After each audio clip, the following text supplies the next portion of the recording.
سيدنا إبراهيم وبارك على. Also, switching from spring to summer, and I was thinking about the saying you say from Hazrat Maulana that I was a mineral and then I became a plant, and that quote. And I know that with getting older, life feels like there are certain things that you're going through cycles or patterns in life. And what Hazrat Maulana is saying, that through each cycle or through each death, he's becoming something new and in a higher form. And I see that I've made mistakes, that I go through the cycle and I feel like I'm becoming the same thing, or not, that death is not necessarily leading to something new and better. So how can we go through a cycle or go through that pattern and become something better and not let it to become repetitive? When your aim is to become better. When there is an aim when you're going through. Most people, they don't know. They're like, whoa, they go through. One day you're going to stop doing that and you're going to just be still. Your body is going around, but your head is like, what is this? Let me stop. When you make decisions, when you are saying, for Allah's sake, when what the Prophet ﷺ has brought, what your shaykh is bringing, you're going to stop and you're going to look instead of just being caught up in the, the roller coaster of life, where you're going to be still and watch. Wait, what happened now? What happened? Why?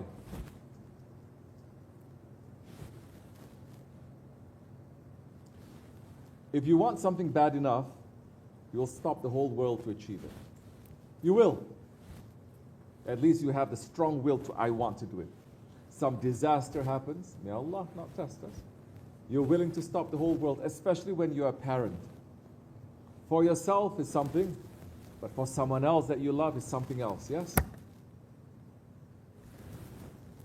When it becomes a necessity, then that's the time you're going to stop going around a cycle.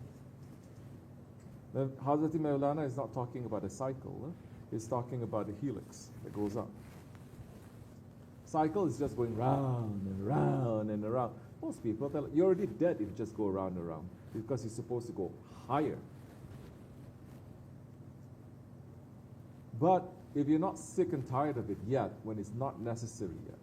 Necessary is not philosophy. It's not when you think, oh, it's necessary. No. It's when you stop your knee-jerk reaction. Something hits, it goes up. Something hits, you go up. Most people, they are like that. You're like that. When you say stop, you're going to stop. You're going to tie, you're going to do something, stop.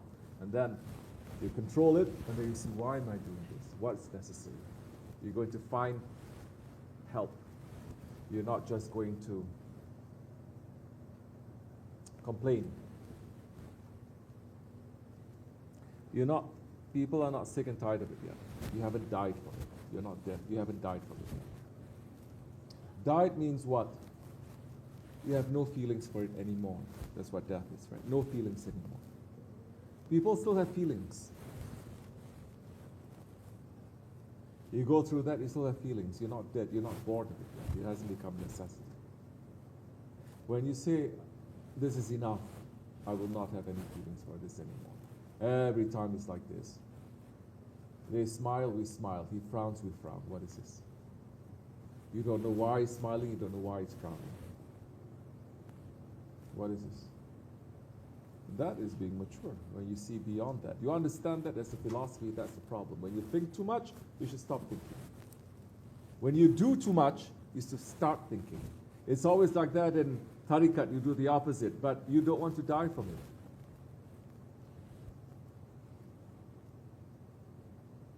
You're stubborn. We all are. We still want to hold on to that with our stubbornness, to try to do it our way. I think you're slowly realizing that your way is not working out too much, because this way is not our way. This way is the Prophet's way. This way is our Sheikh's way. If we don't take their way, take their hands, we cannot go very far. What's going to be really quick for us, we're just taking far too long because we're insisting on our way. because we're not willing to give up. We're not willing to consult. We're not willing to take that consultation. We're not willing to practice it. We're not willing to go back again and go back and forth, back and forth. In training, this is back and forth, back and forth. It doesn't mean you're going to go to high stations. We go back and forth, just to make sure that we don't drown in our own stupidity. Then once you float, you can do some things. Once you start swimming, you can do a lot more. Then that is just the beginning. Then when are we going to start making progress? But we can still afford to do that, because so many times in this country, we can afford to be stupid. We can afford to make mistakes over and over again until we're 60, 70. We can afford to do the same things because it's a very rich country. Everyone can afford to do that. When you are poor, you can't afford. It's between either you eat today or you don't eat tomorrow. Starvation, you always. When you say, I can't afford to mess up because it's going to be disaster. To me, to my friends, to my family, it's going to be disaster. I can't. So in your head, you say, I can't afford to mess up. I can't afford to repeat it. Nobody's going to give me a second chance. Maybe now they're discovering the system is not going to give you a second chance. And the system that gives you a second chance, or a third chance, or a 10th chance, is taking the chances from everywhere else to put here. So,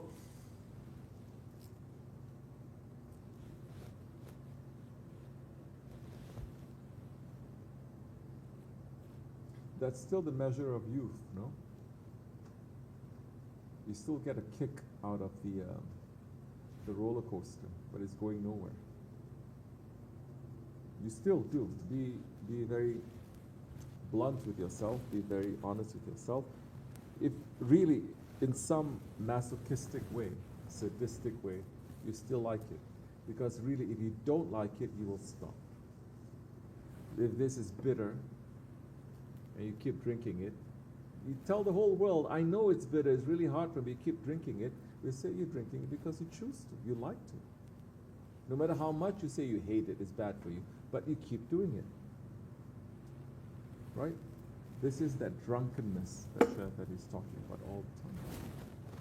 The drunkenness, that intoxication. When are you going to wake up? No one's going to wake you up until you wake yourself up.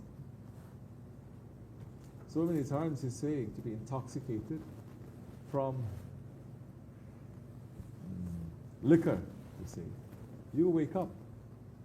No matter how much you're taking it, you're going to have a headache the next day. You're going to regret will reach to you. Everyone. Allah gave that. Allah could have taken it away.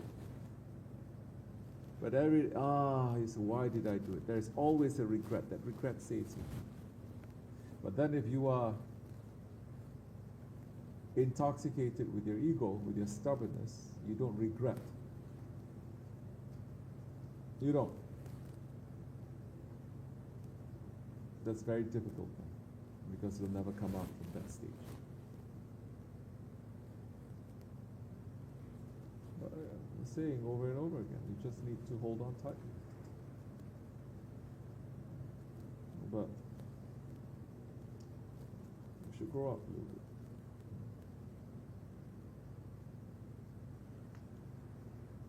What makes you to repeat it? It's also part of the daily grind. It's also part of the robotic system that is here. It doesn't give you time to consider, to think. But in this way, we break up so many. What more do you want? You think if we have sohbat every day, you are going to wake up? No. If sohbat once a week, twice a week is not going to make it to wake up. 5 times a week is not going to. It is a will. So, don't be drunk. You understand? It's not that difficult. This is the land of the free. So, everyone is free to make their own choices. That's the problem. We think it's choices, but it's designing what is in front of us. We didn't put those things there. Someone else put it there to say to us, these are choices. We're just drunk to say, oh, our choice is between these two. What if there's a third alternative? What if it's this? What if it's that? What if we're seeing it wrongly?